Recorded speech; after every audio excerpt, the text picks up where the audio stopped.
Well, I'm here with my friend Gene Livingston at his farm north of St. John's, Livingston Farms, and I thought I'd ask him a few questions about his experiences making syrup out of maple sap. So, what can you tell us about that?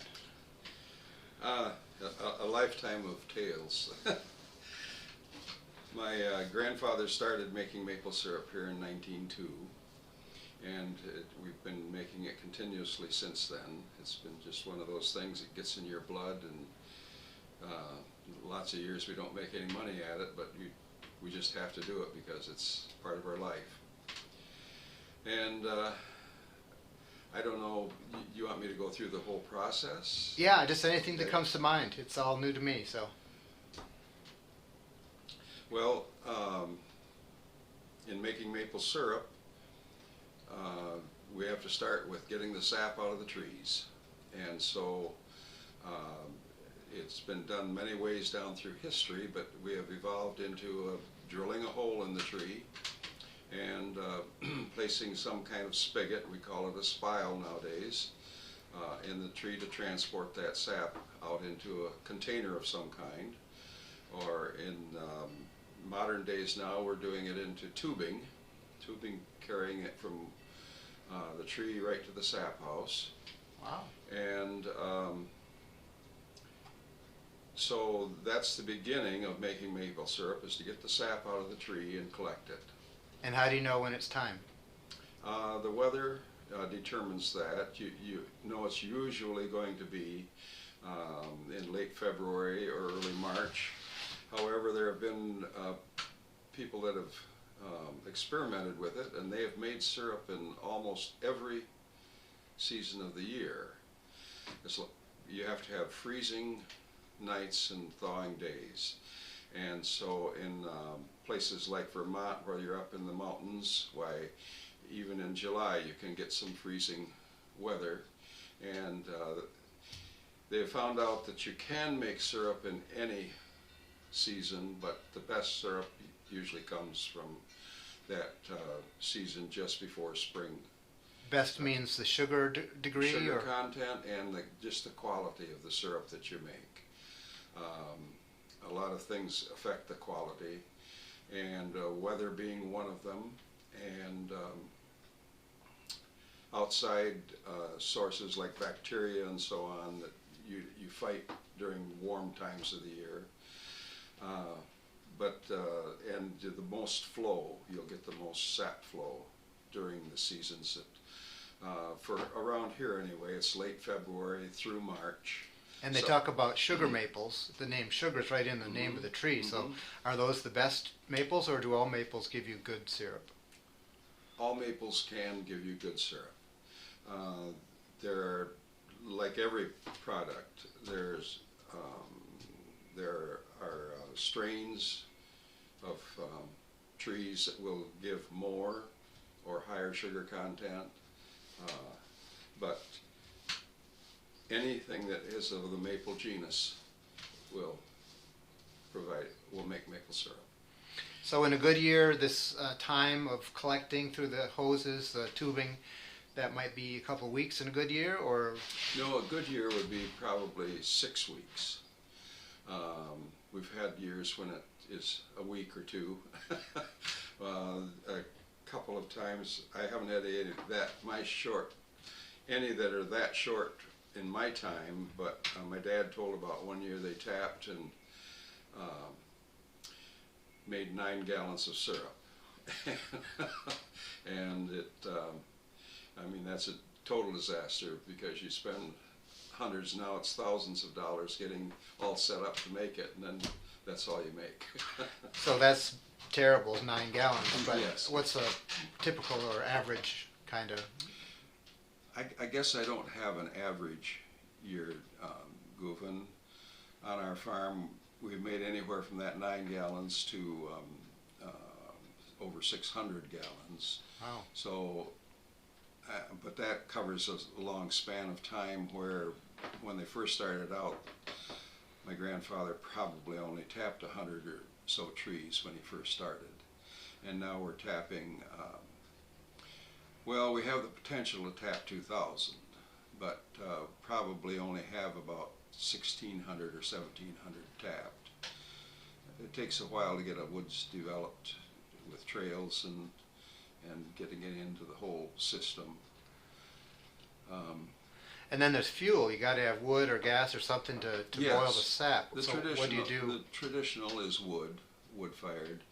But there are, of course, now the really big commercial places, it would be almost impossible for them to do it with wood because now you're talking about 100,000 taps, and they may have 3 or 4 boilers or evaporators, I should say, set up to evaporate. In fact, I think I've seen pictures of some where there's maybe 8 big evaporators going in a building.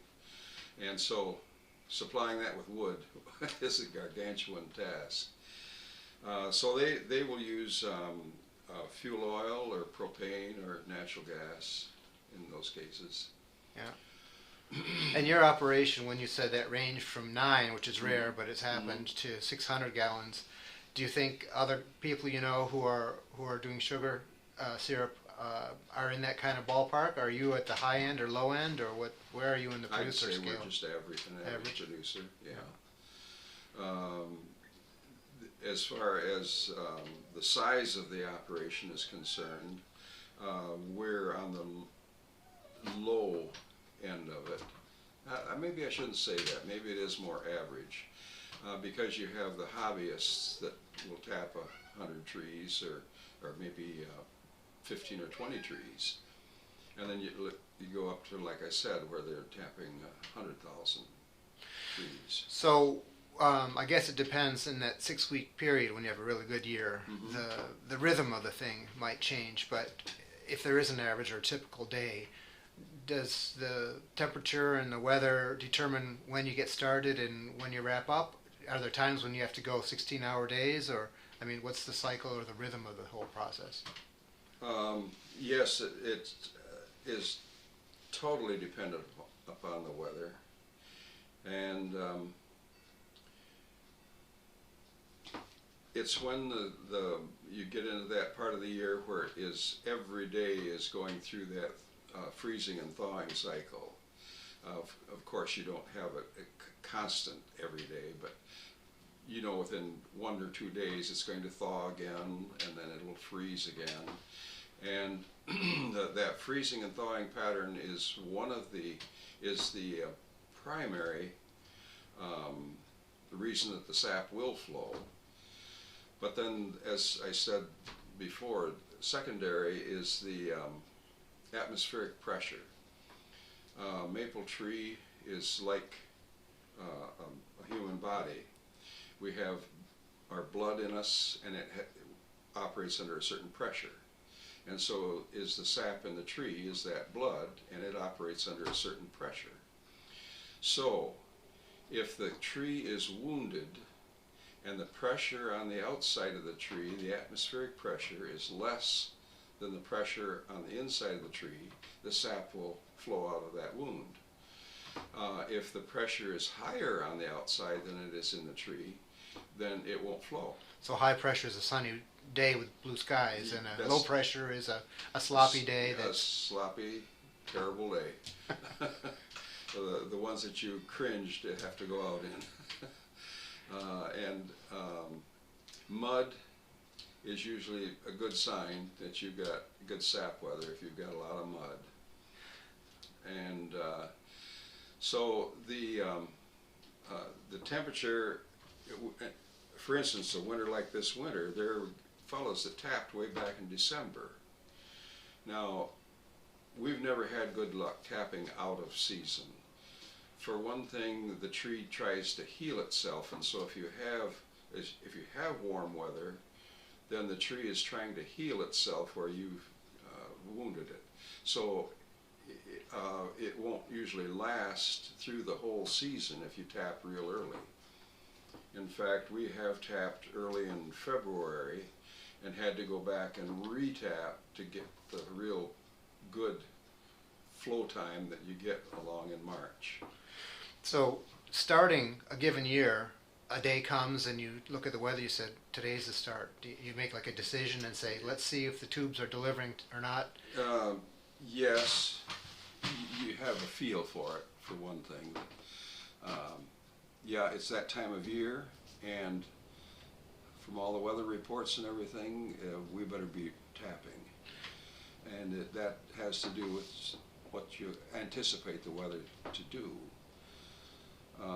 As far as deciding a That- date or a moment when to wrap No. things up, is that kind of hit or miss, or is it kind of peter out, or? Oh, you mean to wrap it up? Yeah. Well, yeah, it is a little bit of a guessing game, because at the end of the season, you're typically getting into quite warm days. And as I was saying about the tree healing itself, the tree is now getting ready to put out leaves and get on with the year, and so it's trying to clean everything up, and so it's trying to heal itself. And bacteria start moving into the tap in the tree, and so you're fighting all of those things, and it comes to that time when we aren't getting hardly anything anymore. It isn't worth going out and gathering, and that is usually what determines it. And it's usually you've had several warm days in a row. Yeah, it's going to freeze again, and yeah, it will dribble a little sap, but it isn't worth spending your time to try and get it. And what about regulations and things like that? I know, like with cider, the state government's got involved in enforcing pasteurization, all these things. But what about syrup? Is that open-ended, or does that have a whole set of rules too? It has rules. So far, they have been very restrictive. We get inspected, and the main thing is that we have a clean operation, and they want a source of water, and well, The containers have to be sanitized, probably. yes. However, making maple syrup is kind of a forgiving product, because it is so sweet that it doesn't invite, I don't know what to say, pathogens and so on that are going to be dangerous. That's like Yes. honey. They say it's antiseptic. You can put honey on a wound and it won't get bacteria in it. Maple syrup probably isn't quite that antiseptic, but it will mold, but all you have to do is skim the mold off, bring it to a boil, and it's just as pure as it was before the mold found it. And so we're fairly fortunate in that respect, that it isn't very sensitive to, as I said, pathogens and so on. Is the cycle, again, getting back to this idea of a rhythm or pattern, is it each day you've got this much sap to work with? Is each batch come out as its own quality and sugar level on a day-to-day basis, kind of like vintage wines, every year is different?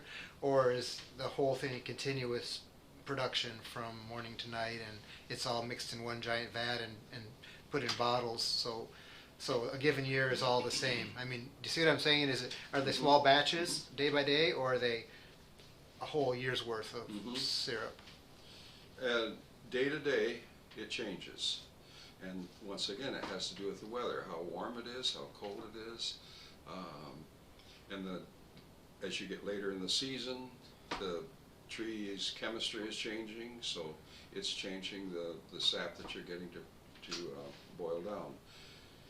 And yes, day to day it can change. However, we're making enough syrup that our day to day all gets put in with the next day, the next day, the next day.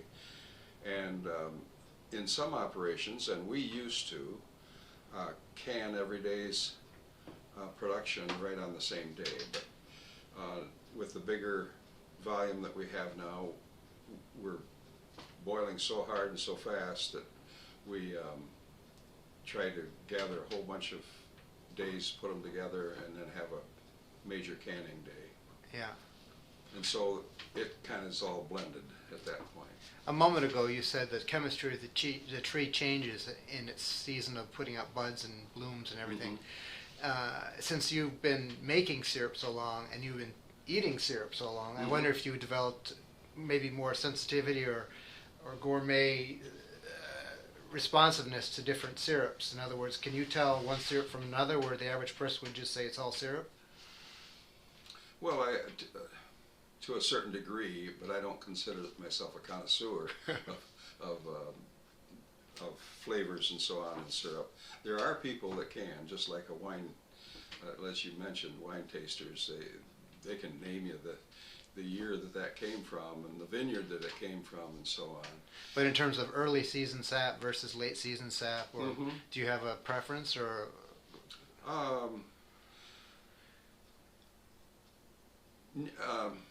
I guess mid-season. I've seen some real fancy fine syrups that don't. I don't care for them as much as I do one that has a little more flavor to it. The earlier ones tend to be very light, and light means color or taste, color or and taste, yeah, both. And then the very late gets quite dark. If you go really late, it'll get almost like molasses. Wow. It will be that dark, and it'll be a stronger flavor because the chemistry, as I said, the chemistry of the tree is changing, and that changes the flavor. Talking about canning the syrup for sale to the public, so many things that we buy have an ingredients list, but when you look at a maple syrup, ingredients is maple syrup. Maple syrup, that's right. Nothing added. Yeah. Well, since you work with syrup, since it's part of your life and your family's life, probably you have ways of using it, eating it, that are different than most people think of syrup as to put on pancakes and waffles and maybe sausage. But are there some other ways you can use syrup that you like? Any place that you would put sugar, I would put maple syrup. I guess, Oatmeal, for example, or yeah, eat it with cereal. I think you once told me you put it on ice cream even sometimes. Sure.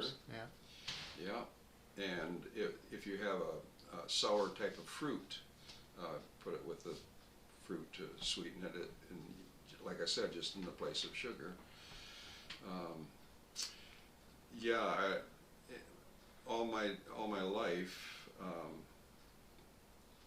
not so much anymore. I've gotten older, but pancakes were a staple in our family, and pancakes and maple syrup or waffles. And my grandmother in this house, she always had a wood-fired cooking range, and she lived until 1959, and that's what she cooked on. It was a wood-fired cooking range. And she had a recipe for buckwheat pancakes that was wonderful. And we would have, if we knew that she was making buckwheats, we'd be over for breakfast. And it would be kind of a challenge to see how many pancakes you could eat. Boy, I wish I could eat that many again. I think I read somewhere that the Native Americans would use it as to put on meat, as kind of like a condiment almost. A glaze Yeah. on meat. Mm-hmm. Yeah. And I think you told me years ago that, I don't know what year it would have been, but there was a time when people who worked for you on the farm, instead of money, they'd be paid in syrup. Is that right? That's right. Mm-hmm. Gallon of syrup was a day's wages.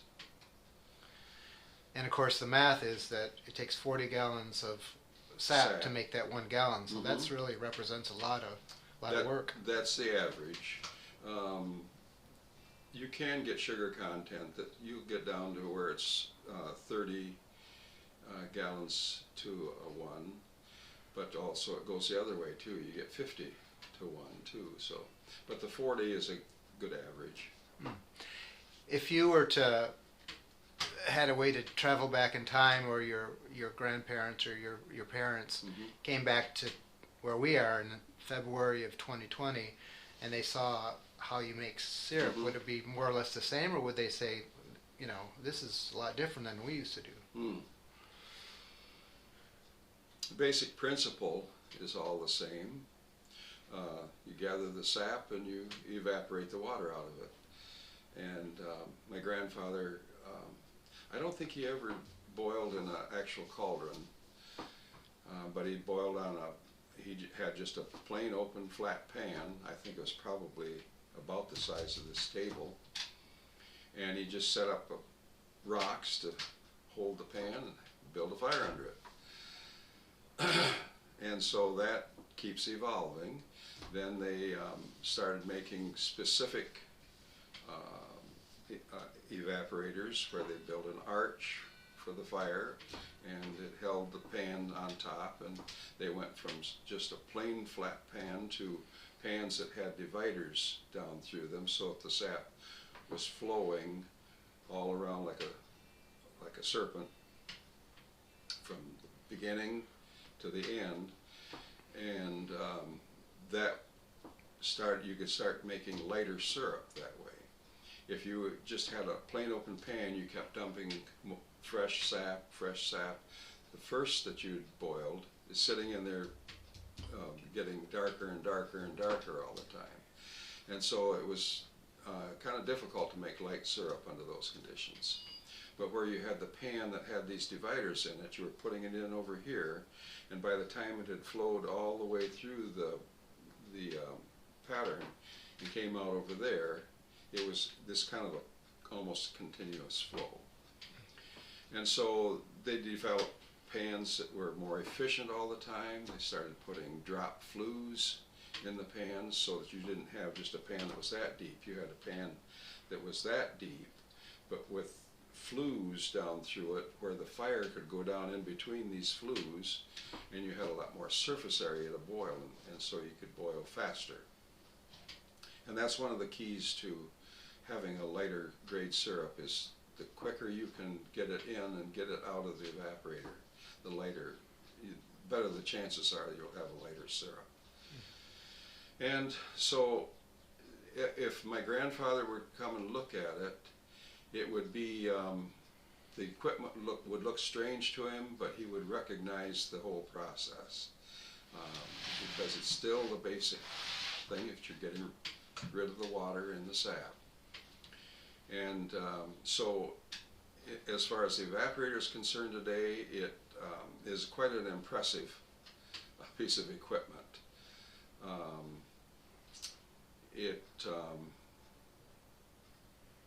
Right now, our evaporator from the floor to the top of it is probably 8 feet tall. Our present evaporator, I think, is 14 feet long. 14 feet long, and I can't think how wide it is. 4 feet, I think, 4 feet wide. And it has 3 levels in it. So the sap is coming in at a very high level. It's getting a certain process done up there, and that is more or less a preheating spot where the steam from what you're evaporating down below is coming up and preheating the sap up in the top level. And then the next level is getting air injected into it, and the air makes the sap boil faster because you're breaking up and making the sap bubble, and so it's evaporating faster, and then it drops down into the next pan, which is where the very intense heat is concentrated, and then it flows from that pan over into the finishing part of the operation, where it's just it's basically back to that flat pan with just the dividers in it. So in this whole cycle from tree to canning, if a new guy is starting out, and what's the part that's really, is there one point that's like the bottleneck, the crucial point that you really have to get right? You said it's forgiving in general, but there must be something that's really important that you have to, that it takes experience to learn or to master. And when you've grown up with it, maybe that's just ingrained in me, and I wouldn't be able to say, boy, you got to concentrate on this, or you got to concentrate on that. It just is kind of a natural thing that I do, so I'm not sure that I'd be able to pinpoint anything. Going back to the development of the maple syrup industry, when the Indians first did it, they just made a slash in a tree and then had leaves or bark or something to funnel where it drained down out of that sap into whatever their container might be. And as I said before, now we use tap holes. We drill in about 1.5 inches into the tree. Doesn't do any good to go any deeper than that, because that outer part of the tree is where the sap is flowing. And they've experimented with all kinds of sizes of tap holes. Originally, it was a fairly large tap hole, maybe Kind of like your thumb? 3/8.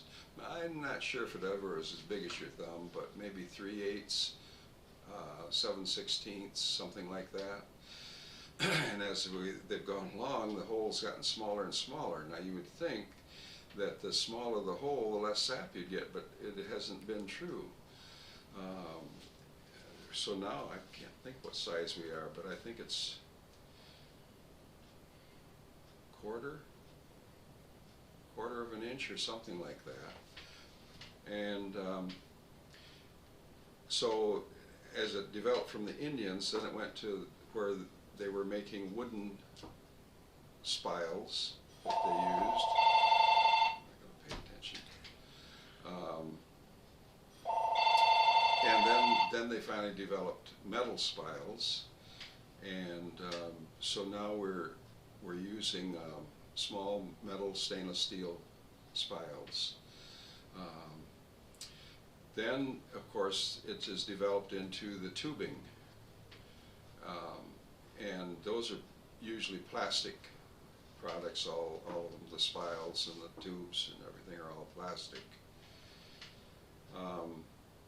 The spiles have developed in that in the tubing industry from the time we first started until now, so that we have check valves in the spiles.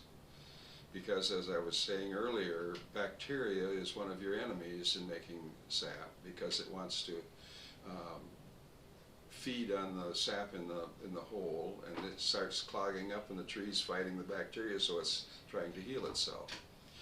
So we use a spile with a check valve so that when the sap wants to flow, it can flow out, but nothing can get back in when it stops flowing. And so my grandfather would probably be amazed at what we do with tubing now. My dad was still around when we started the tubing process, but my grandfather wouldn't have known anything about that. And the tubing actually started out with more primitive things, where they actually made troughs that ran from one tree to another, kind of cumbersome things, but people were experimenting with not having to trudge around in all the mud and Carry buckets. Carry buckets, yeah. And so it's developed a lot since then. And now, of course, in our system, it goes from one tree to another, and you probably try to put about 5 or 6 taps on one small line. And then you run that line over to a bigger main line. And then we run from those main lines to our real main line, which is underground. And most syrup operations don't run underground because they have enough hills to have enough slope to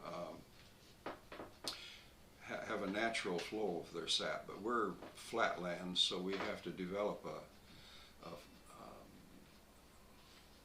slope. And it's nice to have it underground, because then you don't have the limbs falling on it, and just all the hazards that can come from that, especially with your main lines. Now on the small lines, they have to be above ground,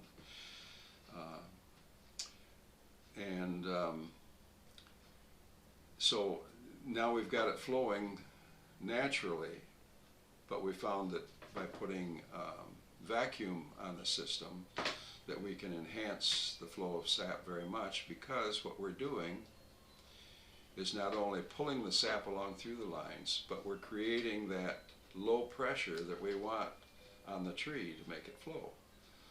And so we can take a day that ordinarily wouldn't flow very much, make the artificial low pressure, and now the tree will run. Wow. So asking the same question another way, not about your grandfather, but going the other way to your son or grandchildren one day. Are you hopeful that people will still be making maple syrup in another 50 years or 100 years or whatever it is? I'm quite sure it will always be there.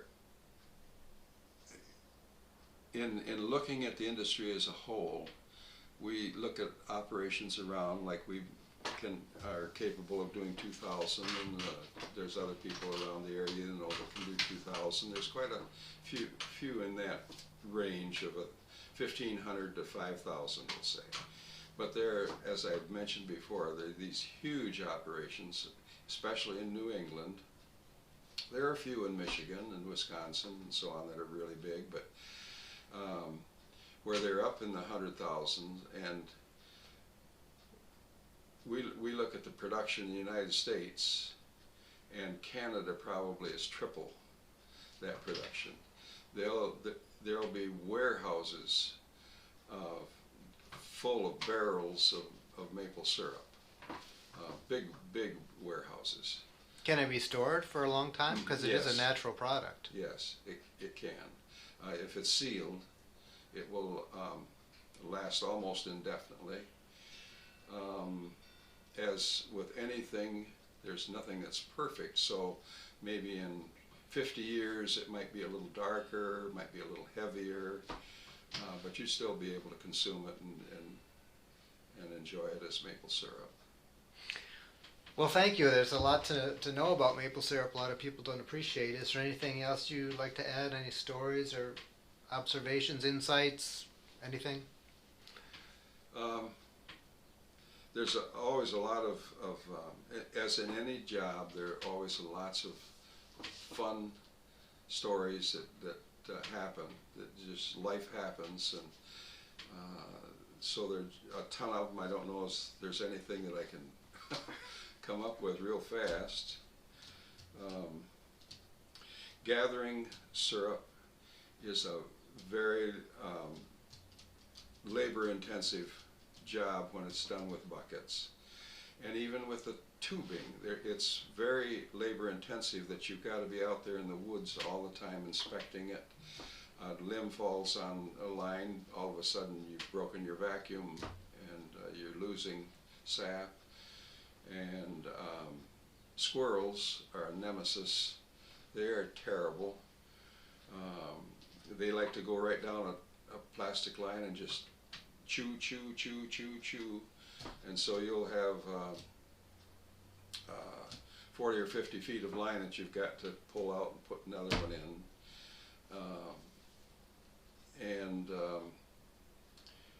So you have to be constantly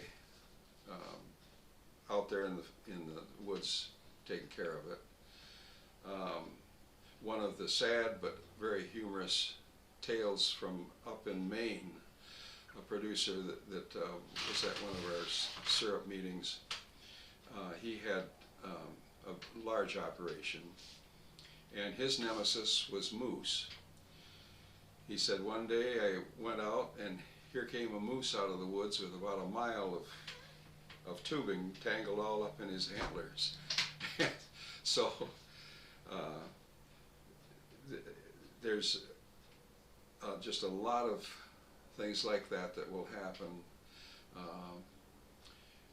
We have, like I mentioned, we have squirrels. We also have shrew, and that's very difficult because a shrew's tooth is like a needle, and it goes through, and you can't tell where it is until you come along and you can see a bubble coming in where that shrew has bitten into the line.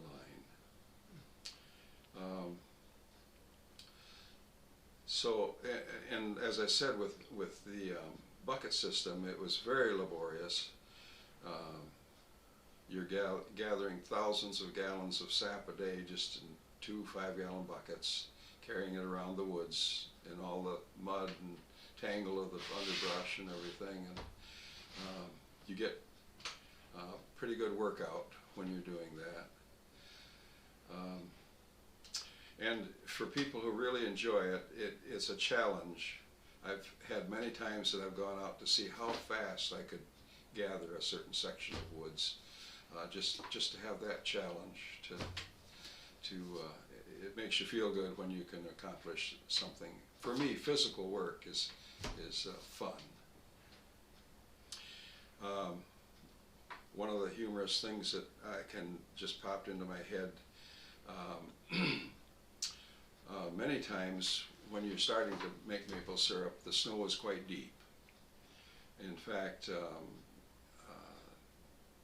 in the Upper Peninsula, it may be 4 or 5 feet deep, and they have to get down on their hands and knees almost to tap into the tree right at snow level, because when the snow melts, now the sap bucket's going to be 4 feet up in the air, 5 feet up in the air when the snow melts. So anyway, you're tapping in quite deep snow many times. Now that's, like this year, there isn't hardly any snow around, but so one year we were tapping, and we have a small grove of maples. There was an old stone well, probably about 10 feet deep, that was in that grove of trees. And I knew it was there, but I wasn't thinking. And the snow had it bridged over, and so I went running out there with 2 stacks of buckets in my hands and ran right across that well, and right to the bottom. My stacks of buckets I left up on top, but as you're falling, you're thinking, what in the world is happening? And by the time you're to the bottom, oh yeah, I know what's happening. And another time I was carrying sap, and